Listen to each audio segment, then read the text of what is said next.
നമ്മളിന്ന് എടുത്തേക്കണ മൈക്രോബീറ്റ് സീരീസ് 2 എന്ന് പറഞ്ഞൊരു പ്രൊഡക്റ്റാണ്. നമ്മളെല്ലാവരും വിചാരിക്കും ഈ ഒരു സിമൻറ്റ് എഫക്റ്റ്, അതായത് എല്ലാവർക്കും അറിയാവുന്നൊരു കാര്യം എന്ന് പറയുന്നത് സിമൻറ്റ് ടെക്സ്ചർ.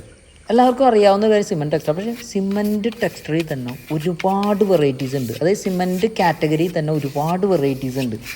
അതായത് അതിലൊരു വെറൈറ്റിയാണ് microbeat series 2, micro cement, concrete effect, cement ടെക്സ്ചറുകൾ, പിന്നെ പൗഡറായിട്ട് ശ്രീലങ്കയുടെ ഒരു പൊടി തന്നെ ഉണ്ട്.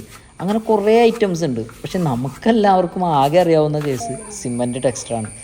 സംഭവം അത് അപ്ഡേറ്റ് ആകാത്തതിൻ്റെ ഒരു പ്രശ്നമാണ്. നമുക്കിതുപോലുള്ള പുതിയ പുതിയ പ്രൊഡക്റ്റുകൾ ആളുകൾ തരുമ്പോൾ നമ്മളത് ടെസ്റ്റ് ചെയ്യാറുണ്ട്, വർക്കുകൾ എടുത്ത് ചെയ്യാറുണ്ട് കേട്ടോ. ഫൈനൽ റിസൾട്ട് എന്ന് പറഞ്ഞു കഴിഞ്ഞാൽ വേറെ ലെവലാണ്. കാരണം നമ്മൾ ഇന്നേ വരെ കാണാത്ത രീതിയിലോട്ടാണ് ഓരോ പ്രാവശ്യം ഓരോ പുതിയ പ്രൊഡക്റ്റ് വരുമ്പോഴും നമ്മളെ കൊണ്ടുപോകുന്നത്. മാത്രമല്ല ഇവർക്കൊരു വാക്സ് ഉണ്ട്, കളർ വാക്സ് എന്ന് പറയും. സംഭവം മാരക ഐറ്റം തന്നെ കേട്ടോ. ഇതുപോലെ ഒരുപാട് വെറൈറ്റീസുകളെ നമുക്ക് വേണ്ടി വെയിറ്റിങ്ങാണ്. നമുക്ക് നോക്കാം.